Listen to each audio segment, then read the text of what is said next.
Exactly 4 years ago today, I uploaded a ring and string magic routine to my YouTube channel. It's been my most popular video.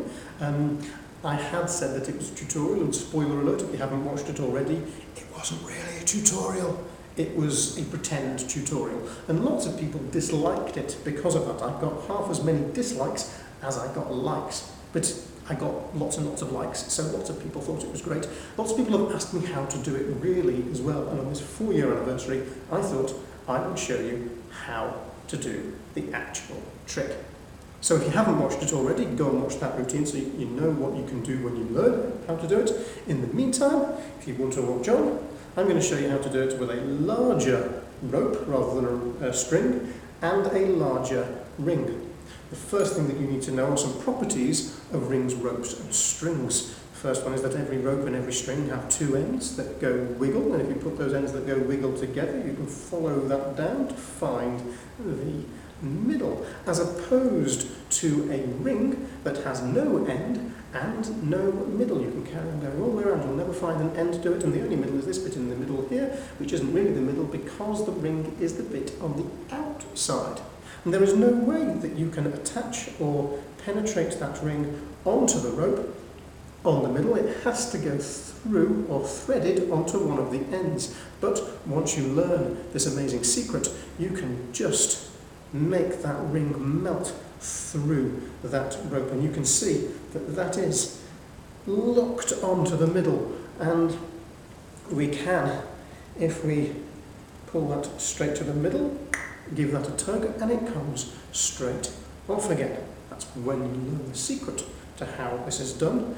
You can say to your audience, an illusion you might say, an illusion you might think, but you can put that properly on, threaded to that rope. You have to make sure that that is in the middle, and the reason for that will become evident a bit later on, and when that's happened you can just give it a twist and a tug, and it comes straight off.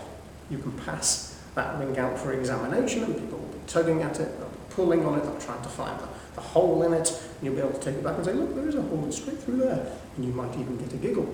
But they can examine it as much as they want, they will not find the end of the middle, because the trick is with the rope.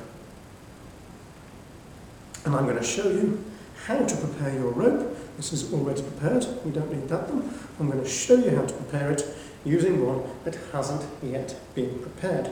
First thing to do is to take those ends that go wiggle and put them together so that you can find the middle, and now that you've found the middle, you need to get a pair of scissors and give it a cut. And now that you've given it a cut,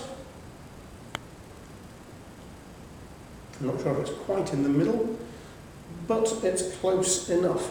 Now that you've got that cut, what you need to do is to find one of the ends of the middle that you've just cut and attach it to one of the ends that went wiggle before, and if you do that, you restore the rope, you have an end that goes wiggle, and you've got a middle that goes wiggle, an end of the middle that goes wiggle, as you have in the middle of the rope, which means that you can take that together. You now have a middle that you can detach and attach whenever you want. And that is how you perform this trick, except when you've done it twice, what you need to make sure is that you attach an end to a middle, and a middle to an end, and not an end to an end and a middle to a middle, because that will cause problems later on, okay?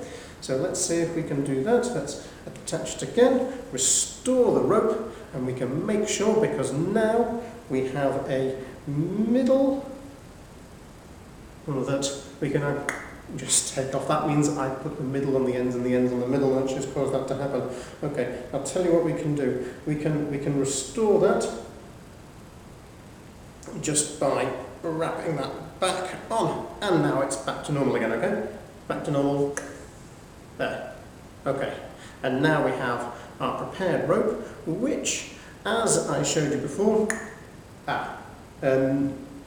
sometimes magic doesn't behave. If that happens, all you've got to do is put them straight back on again, okay?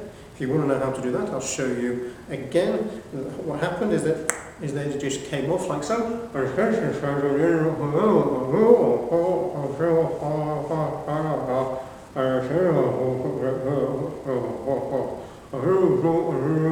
And you just put the ends back on again. Okay?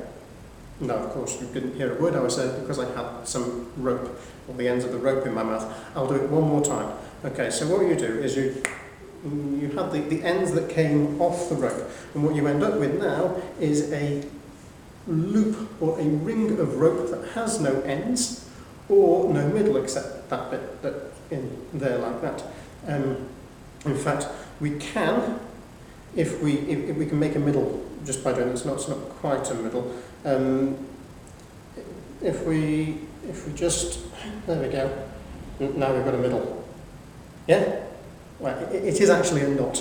There's no way to get that knot out of there unless we put the ends back on again.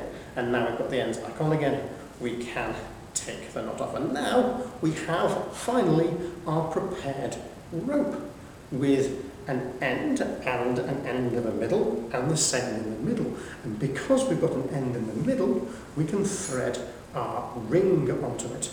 So let's get our ends that go wiggle both in the same place.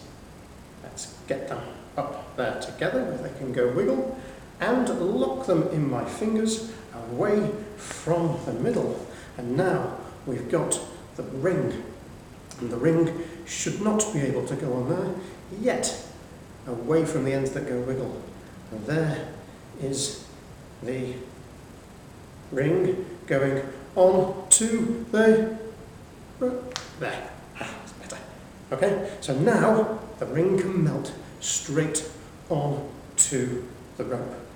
And you can see that that is properly on there. You see, you can hand these out to an audience member if you want and get them to hold on to it. Why don't you just take that straight off? Simple. So, you have a ring without end or middle.